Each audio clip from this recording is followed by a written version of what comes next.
마태복음 6장 5절, 6절 말씀 함께 합독하십니다. 또 너희는 기도할 때에 외식하는 자와 같이 하지 말라. 그들은 사람에게 보이려고 회당과 큰 거리 어귀에 서서 기도하기를 좋아하느니라. 내가 진실로 너희에게 이르노니 그들은 자기 상을 이미 받았느니라. 너는 기도할 때 내 골방에 들어가 문을 닫고 은밀한 중에 계신 내 아버지께 기도하라. 은밀한 중에 보시는 내 아버지께서 갚으시리라. 아멘. 우리 사람이 일생을 사는 동안 크게 두 개의 공간이 필요합니다. 하나는 광장이고 하나는 골방입니다. 광장은 여러 사람이 모이는 곳이죠. 광화문 광장, 또 운동장, 학교, 예배당, 커피숍, 이런 곳이 필요합니다. 이런 넓은 공간에서, 광장에서 전혀 다른 사람을 만나고 나랑 성격이 다른 사람, 사는 모습이 다른 사람, 또 고향이 다른 사람, 여러 사람들 우리는 광장에서 만납니다. 이 광장에서 서로 다른 사람이 어울리기도 하고 갈등하기도 하고 살아갑니다. 이것을 소위 사회화라고 말하죠. 사회화를 통해 우리는 자꾸만 인간관계가 넓어지고 세상이 넓은 것을 알아가고, 여기서 또 해외도 나가고 백인도 보고 또 일본 사람도 만나고 중국 사람도 만나고, 하여튼 이런 다양한 사람을 이제 만나서 세계화를 또 만들어 갑니다. 근데 이것이 잘 되는 사람은 대인 관계가 좋은 거고, 또 이제 세상 넓은 거를 알아가고 세상을 넓게 살아가요. 근데 이것이 안 되는 사람은, 이것이 또 아주 병적으로 안 되는 사람들이 가끔 있죠. 이런 사람들은 이제 소위 이제 방콕한다고 하고 외톨이라고 하고, 이제 일본에서 이것을 히키코모리라고 하죠. 그래, 은둔형 외톨이. 가 있어. 일본에 이게 또 아주 심각한 문제가 되죠. 그런 여러 가지 범죄, 또 여러 가지 또 하여튼 문제들이 나오게 되는데, 이런 사람들을 미국에도 있어요. 한국에도 있습니다. 외로운 늑대예요. 늘 홀로 사는 그런 사람들이 있어서 이제 사회화가 이제 안 되는 그런 사람들이 있습니다. 우리는 광장에서 하여튼 예배당에서, 학교에서, 회사에서 이런 데 같이 어울려서 우리는 세상을 살아갑니다. 또 하나는 골방입니다. 이거는 자기만의 작은 공간이 있어야 되죠. 소위 프라이빗 공간이 있어서 그건 아무도, 여기는 침범 못하는 나만의 공간이, 이건 또 각자 사람이 필요합니다. 사춘기 아이들의 특징이 그거죠. 학교 갔다 오면은 거실에 애들이 있질 않죠. 텔레비전 보고 밥 먹고 하는 그런 집의 공간, 광장이 거실이죠. 여기 애들이 안 있어요. 그냥 오자마자 바로 팍 들어가서 문 걸어 잠그고 출입 금지, 문 열지 마세요, 노크하지 마세요, 잠 깨우지 마세요, 이렇게 써붙이고, 하여튼 부모도 못 들어가고 아무도 못 들어가는 그러한 일들이 사춘기 아이들의 이제 특징이고, 이제 그런 골방을 좋아하는 일들이 종종 있습니다. 우리 모든 사람은 광장, 골방, 이 두 군데를 왔다 갔다 하면서 우리는 평생 살아갑니다. 이게 정상적인 거예요. 근데 지나치게 한 곳에만 있는 사람은 반드시 문제가 생깁니다. 자기 골방 없이 광장만 떠도는 사람도 반드시 문제가 생겨요. 반대로 광장 없이 자기 골방만 계속 골방에만 있는 사람도 반드시 이거는 문제가 생기게 되어 있습니다. 우리 신앙도 마찬가지입니다. 우리 신앙은 두 가지 공간이 필요합니다. 하나는 성전, 교회, 예배당, 순모임, 여전도회, 남선교회, 이런 사람이 어울리는 그러한 공간이 필요합니다. 여기서 우리는 서로 다른 사람을 만나고 협력하고 부딪히고 갈등하고 좋아하고 함께 신앙생활하는 것을 배워갑니다. 이제 신앙은 공동체성이 분명히 있거든요. 예수님도 12 제자를 골방에만 각자 놓지 않으시고 같이 어울러지게 했어요. 팀워크를 만들었어요. 그래서 막 제자들도 막 싸우고 치고받고 하는 일들이 성경에도 많이 기록이 되어 있죠. 그러면서 서로가 모난 것이 깎이고 자라가고 또 함께 협력하고 공동체를 이루어가게 됩니다. 또 오늘 본문의 말씀은 기도할 때 특별히 골방에서 홀로 기도하라 라는 말씀을 강조합니다. 다시 한번 5절 6절 말씀 읽겠습니다. 또 너희는 기도할 때 외식하는 자와 같이 하지 말라. 그들은 사람에게 보이려고 회당과 큰 거리 어귀에 서서 기도하기를 좋아하느니라. 내가 진실로 너희에게 이르노니 그들은 자기 상을 이미 받았느니라. 너는 기도할 때에 내 골방에 들어가 문을 닫고 은밀한 중에 계신 내 아버지께 기도하라. 은밀한 중에 보시는 내 아버지께서 갚으시리라 라고 말씀합니다. 유대인들의 기본적인 기도하는 모습은 회당 아니면 거리 이런 데 특별히 성전 회당 앞에 서서 손을 들고 하늘을 바라보고 하늘에 계신 하나님하고 대부분 이렇게 기도하는 것이 유대인들의 기도하는 스타일입니다. 이게 나쁜 게 아니에요. 이건 뭐 그런 사람들의 그런 전통이니까. 우리 한국 사람들은 손을 모으고 고개를 조금 숙이고 눈을 감고 하는 게 우리 한국 사람들의 일반적인 기도 스타일이죠. 뭐 이렇게 돼 있는데 유대인들은 조금 달라요. 손을 들고 하늘을 보고 기도하는 게 유대인들의 스타일입니다. 이 문제는 이렇게 기도하는 게 나쁜 게 아니라 하나님께 기도하기보다는 사람에게 보이려고 그렇게 기도한다는 게 문제예요. 어서요? 회당 앞에서 사람이 많이 왔다 갔다 하니까 요 교회 앞에서 또 사람 많이 다니는 사거리에서 손을 들고 오 하나님 아버지 하고 거룩한 척하고 하나님께 기도하는 게 아니라 사람에게 보이려고 기도하는 게 문제다라고 오늘은 예수님 분명히 말씀을 합니다.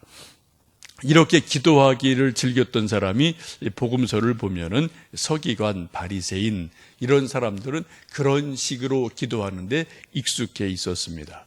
반면 세리, 과부 이런 사람들은 고개를 숙이지 못하고 성전 멀리서 가슴을 치면서 나는 죄인입니다 라고 아주 울먹이면서 조용히 기도하는 모습을 예수님이 보시죠. 그리고 그 세리와 과부 또 이 바리새인과 세리의 기도를 보시고 하나님께서 세리의 기도를 들으셨다.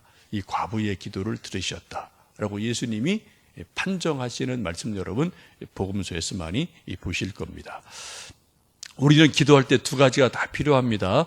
우리가 예배당에서 또 기도원에서 통성으로 기도하고 합심 기도하는 것 필요하고 또 주일 예배 드릴 때 누군가가 성도들을 대표해서 공개적으로 마이크 앞에서 공적 기도하는 게 이게 필요해요. 이건 당연히 필요한 겁니다. 또 금요일 날 합심해서 기도하고 주여 하고 또 주님을 부르고 기도하는 것도 필요합니다. 옛날 같으면 이런 여름 되면은 우리 한국 기도원 여기저기 기도원마다 사람들이 꽉꽉 차고 넘쳐서 뭐 방 잘 데도 없죠. 그냥 본당에서 침낭 가지고 가서 거기서 그냥 몸 쏙 놓고 그냥 발냄새, 땀냄새 그거 막 맡으면서 뭐 샤워할 때도 옛날에 없었어요. 그죠? 땀 흘리면서 막 그 좁은 공간에서 막 기도하고 뭐 3일도 금식하고 뭐 이럴 때가 있었어요. 한국 교회가 여러분도 그런 경험이 있으실 겁니다. 그때 여러분 정말 잠자리 불편하죠. 다른 사람 발밑에서 그냥 그 발냄새 맡으면서 그냥 땀냄새 맡으면서 하나님도 은혜 받겠다고 기도응답 받겠다고 막 부르짖던 때가 있었는데 지금은 기도원 텅텅 다 폈어요. 거의 폈습니다. 이제 한국 교회의 현 주소고 우리 이제 한국 교인들의 이제 믿음의 또 현 주소, 기도의 현 주소이기도 한 거죠. 또 그런 분들이 다 골방 가서 기도하느냐? 그것도 아닌 것 같아요. 광장에서 기도가 없어지면 기도원에서 뜨거운 기도가 없어지면 골방 기도도 역시 식습니다. 이거 같이 가는 거예요. 왔다 갔다 같이 가는 거거든요. 어쨌든 우리가 이제 같이 합심해서 기도하고 통성으로 기도하고 또 이제 그런 것들이 필요합니다. 오늘 금요일 저녁에 여러분 좀 시간 내셔서 오셔요. 필요한 거예요. 합심 기도가 필요하고 통성 기도가 필요하고 우리 예배당에서 기도가 필요하고 기도원에서 기도가 필요한 겁니다. 이런 것을 또 함께 우리가 기도를 뜨겁게 하는 게 필요하죠. 사도행전에도 보시면 120명의 성도들이 어떻게 했습니까? 열흘간 마가 다락방에서, 그때 바깥에 못 나갔어요. 분위기가 예수님 돌아가시고 막 그때 아주 예수님 믿는 사람들이 탄압받는 극심한 그런 때였기 때문에 이 120명의 성도들이 바깥에 출입을 자유롭게 할 수 있는 분위기가 절대 아니었습니다. 그래서 그 밀폐된 공간에 한 집에 120명이 모여서 땀 냄새 맡으며 발 냄새 맡으면서 오로지 기도하기에 힘썼다라고 성경이 말씀을 하죠. 그때 마침 하나님의 때가 이르니까, 오순절 날이 이르니까 성령님이 강력하게 강림을 하시게 됩니다.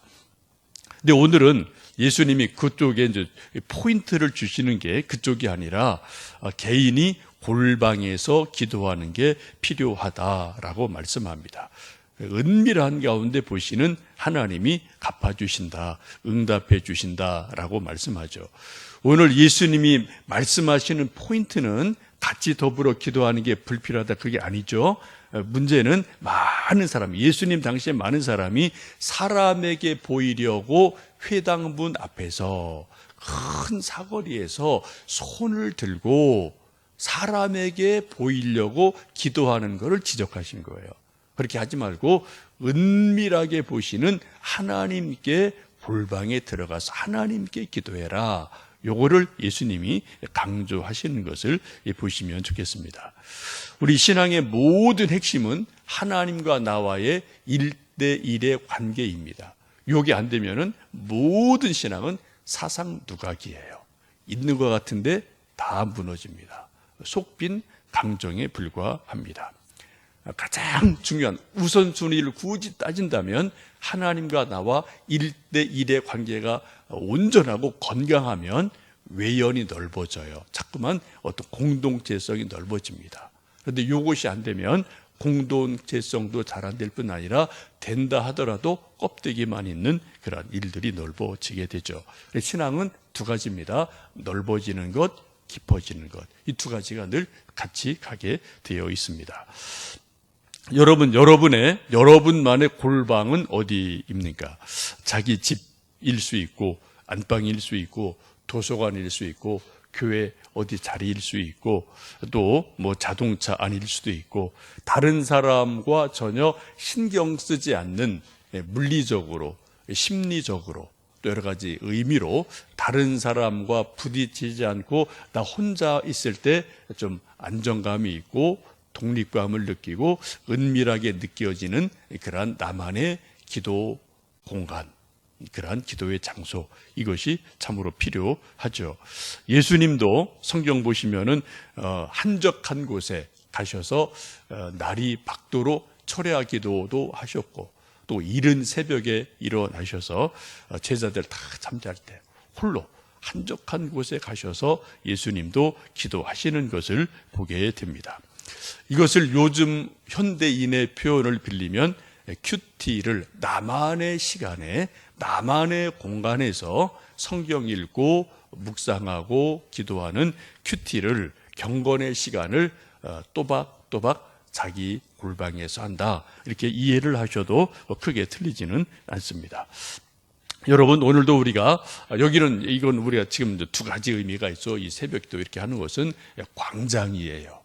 같이 찬송 부르고 같이 설교하고 듣고 또 같이 교회에 기도하고, 광장이라는 의미도 있습니다만 또 이제 불을 끄고 조용하게 기도할 때 거기가 여러분의 골방이에요. 여러분 댁에서, 여러분 또 자동차 안에서, 집에서, 혹은 교회에서도 여러분만의 골방이 있으시면 좋겠습니다. 어제 저녁에 이제 잠깐 또 제가 어떤 집사님 만날 일이 있어서 한참 만나서 좀 이야기를 했는데, 이제 끝나고 이렇게 나와 보니까 한 두 분 정도 이제 퇴근하시고 교회 와서 이제 혼자 이렇게 기도하시고 가는 분이 이제 한 분, 두 분 있으십니다. 그게 그분의 골방이에요. 여기가요. 그건 뭐 교회일 수 있고, 여러분의 집일 수 있고, 뭐 주차장에 차 세워놓고 그때 또 가만히 혼자 이렇게 또 기도할 때도 있고, 아니면 뭐 요즘 이제 바깥에 야외 활동할 수 있으니까 어떤 이런 뭐 정원이나 또 이제 이런 숲속 이런데 안전한데 여러분이 가서 또 벤치에 앉아서 혼자 이렇게 또 할 수 있고, 또 저쪽 주방에 가서 혼자 또 이렇게 뭐 기도할 수 있고, 이건 여러분의 골방이 각자 필요합니다. 골방이 없는 사람은 깊이가 없는 거예요. 그리고 진짜 기도가 잘 안 될 수 있어요. 여러분, 우리 늘 두 가지 같이 갑니다. 광장이 필요하고 골방이 필요해요. 공동체가 필요하고 나만의 하나님과의 만남이 꼭 필요합니다.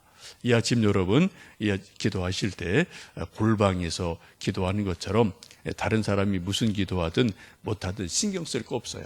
골방의 특징은 나 홀로 있다, 나만의 공간이다 라는 거죠. 그런 생각을 가지시고 이 아침 또 깊이 기도하시고요. 또 저녁에 오셔서 함께 또 광장에서 예배당에서 함께 기도하는 것처럼 또 부르짖어 기도하는 귀한 은혜가 있기를 주님의 이름으로 축복합니다. 함께 기도하겠습니다.